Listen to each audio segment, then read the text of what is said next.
Ever thought what it would be like to witness a crime and end up touring the world? No? Well, the Olsen twins did. Imagine you're a teenager and you stumble upon a crime scene. Instead of running for your life, you end up in the FBI's witness protection program. Sounds scary, right? But not for our protagonists, Abby and Maddie. They don't just get a new identity, they get an all-expenses-paid tour around the globe. Now you might think, wow, that's one way to get a free vacation. But here's the kicker. They aren't just any ordinary tourists. They're the most wanted tourists, with assassins hot on their trail. Talk about a high-stakes hide-and-seek. But what's even more hilarious is how the twins can't keep a secret to save their lives. Quite literally. They have a knack for revealing their witness status at every stop, making them the world's worst secret keepers. I mean, come on. The first rule of being in a witness protection program is that you don't talk about being in a witness protection program, right? But wait, there's more. The plot thickens when a stolen diamond ends up in one of the girls' necklaces. Now they're not just witnesses, they're accidental thieves too. So what does the FBI do?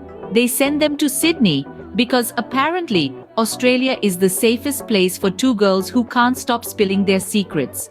In this whirlwind adventure, our heroines face challenges, defeat assassins, and even help nab a crime lord, all while touring the world. It's a blend of comedy and adventure that's so absurd, it's brilliant.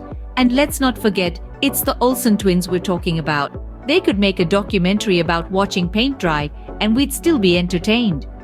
So remember, folks, if you ever find yourself in a witness protection program, hope that you get a free trip to Sydney. Subtlety and the Olsen twins in this movie go together like oil and water. Now let's delve into the art of subtlety, or rather, the lack thereof. Our dynamic duo, Abby and Maddie, are supposed to be in the witness protection program, a program designed for people to blend in, stay under the radar, and most importantly, keep their identities a secret. However, these two seem to have missed that memo. They're not just bad at keeping secrets, they're comically bad. Imagine being placed in a program that demands utmost secrecy and then proceeding to announce your witness status at every opportunity. It's like a vegan at a dinner party or a CrossFit enthusiast at a gym. They just can't help but let everyone and their grandmother know. And it's not a whisper or a subtle hint. Oh no, it's a full-blown firework display of blabbermouthness. And the reactions of those around them? Priceless. You'd think they just announced they found Elvis Presley alive and well, working in a local coffee shop. It's over the top, it's outrageous, and it's just the right amount of ridiculous to keep us all entertained. Every time they blurt out their secret, it leads to a domino effect of comedic situations. It's like watching a sitcom where the lead characters keep finding new and inventive ways to shoot themselves in the foot. And you know what? It's hilarious. It's like watching a silent movie actor trying to mime in a world full of noise. The effort is commendable, but the execution is just off. But that's what makes it so amusing. The Olsen twins, with their perfect blend of naivety and sincerity, make these blunders seem almost endearing. You can't help but laugh at their antics, their mishaps, their utter inability to grasp the concept of laying low.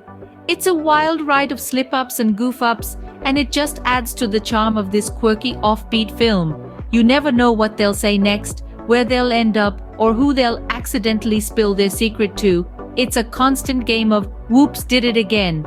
And it's this unpredictability that makes it so much fun to watch. If subtlety was a course, our beloved twins would surely fail. But then again, where's the fun in being subtle? Australia, the sun, the surf, the assassins. Now we all know Australia as the land of kangaroos and koalas, but who could have guessed it was also the hotbed for international diamond thieves and their assassin buddies? The plot takes a wild turn when our dynamic duo, Abby and Maddie, find themselves shipped off to Sydney, the jewel of Australia. But it's not just the pristine beaches or the world-renowned opera house that's catching attention here. No, it's the sheer audacity of a crime lord who decides to send not one but two assassins halfway across the globe to reclaim a stolen diamond. I mean, talk about dedication to your job. These guys deserve a raise. But let's be honest, the portrayal of Australia in this film is as realistic as finding a polar bear sunbathing at Bondi Beach. The movie's take on the land down under seems to revolve around the idea that it's a wild, lawless frontier, more suited to a Mad Max film than a tween adventure. And let's not forget about our stereotypical bad guys. These assassins are about as menacing as a pair of wet socks. Their attempts to blend into the Aussie crowd are laughable at best, making them stick out like a sore thumb. But hey, they're just following the grand tradition of movie villains being as subtle as a brick to the face. Now, we all know that Australia is home to some of the world's deadliest creatures. But according to Our Lips Are Sealed, it's also home to the world's most inept assassins. I mean, who would have thought that a pair of tween girls could outsmart trained killers, all while maintaining their impeccable fashion sense? Well, folks, it seems that in the world of Our Lips Are Sealed, anything is possible. So next time you plan a vacation to Australia, don't forget to look out for those pesky assassins. Who knew a diamond necklace could cause so much trouble?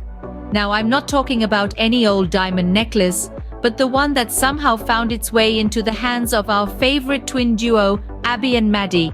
The plot thickens when this stolen diamond, a gem of cinematic hilarity, ends up adorning one of the girls' necklaces. Picture this: two teenage girls trying their best to blend in, all while sporting a diamond that could probably fund a small country. It's like the universe said, "Hey, you know what would be a good idea? Let's stick a priceless gem on a pair of unsuspecting twins in the witness protection program." And the best part, they're completely oblivious to it. It's almost as if the diamond has its own witness protection program hidden in plain sight. The irony is almost too delicious. We're talking about a diamond that has seen more of the world than most people do in a lifetime, and it's just hanging out, casually draped around a teenager's neck. But the ride doesn't stop there.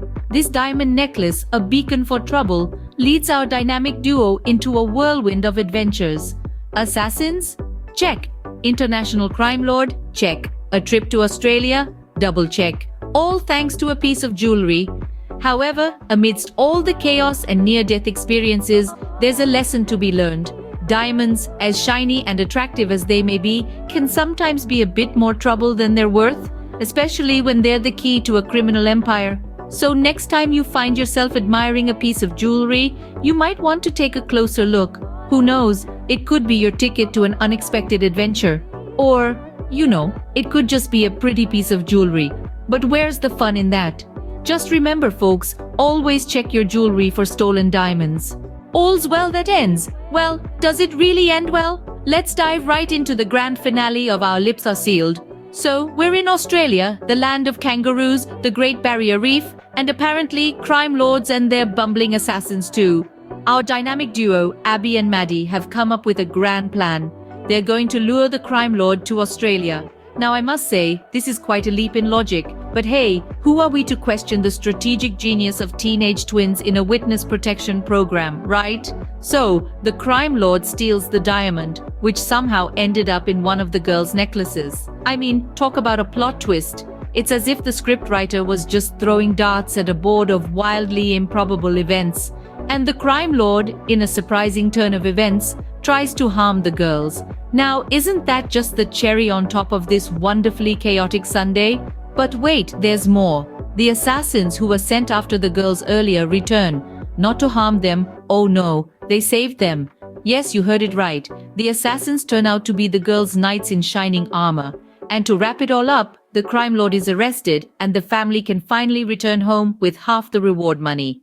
I guess crime does pay, but only if you're an Olsen twin in a witness protection program in Australia. So there you have it, folks. A crime, a world tour, and an ending that leaves you wondering if the scriptwriter was on a caffeine overdose. The grandeur of the finale is only matched by its sheer absurdity. But then again, isn't that what makes Our Lips Are Sealed such an unforgettable gem? It's a rollercoaster ride of a movie with twists and turns that leave you laughing, gasping, and scratching your head in confusion. But hey, that's showbiz for you.